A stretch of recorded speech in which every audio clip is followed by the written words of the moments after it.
My father was a cotton club dancer.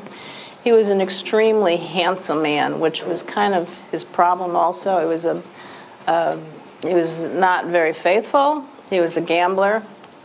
But he introduced me to a lot of interesting things. I used to hang out with him on 7th Avenue on Sunday morning, and we'd go to the bars. We'd go bar hopping, and I spent a lot of time in Smalls before it opened, and the funeral homes. I write about this. And my stepfather loved the Apollo, and I was fortunate to go to the Apollo every Tuesday or Thursday. It wasn't Wednesday because we didn't go to amateur night. To see there were three genres that I had the privilege of walking through. The big bands were just going out when I was about 5 years old.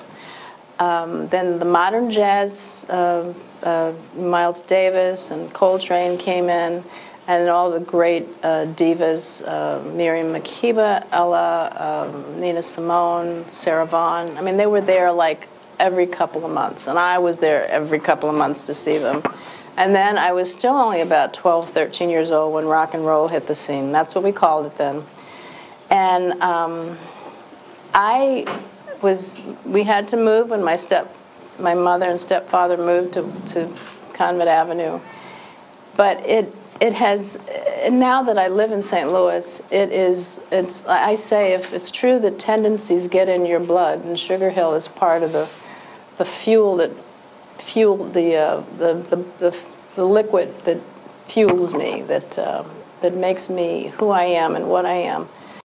But all of a sudden, here I am among all these. I thought we were rich. Whoa, was I wrong about that?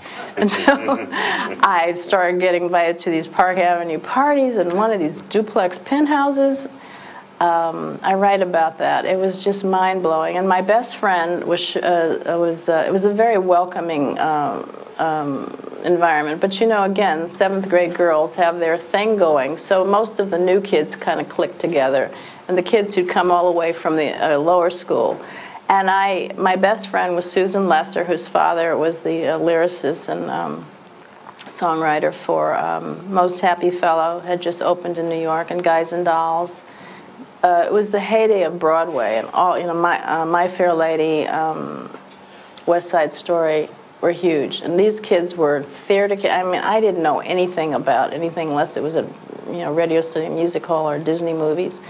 And I was being invited to the plays and the bar mitzvahs and the bat mitzvahs and these beautiful homes. And it's like it introduced me to a world outside of Harlem. It was after I graduated from there that I realized, okay, maybe it is okay. Maybe there's a bigger world in Harlem. You know, it was it's what education and exposure should do. But Harlem is my heart.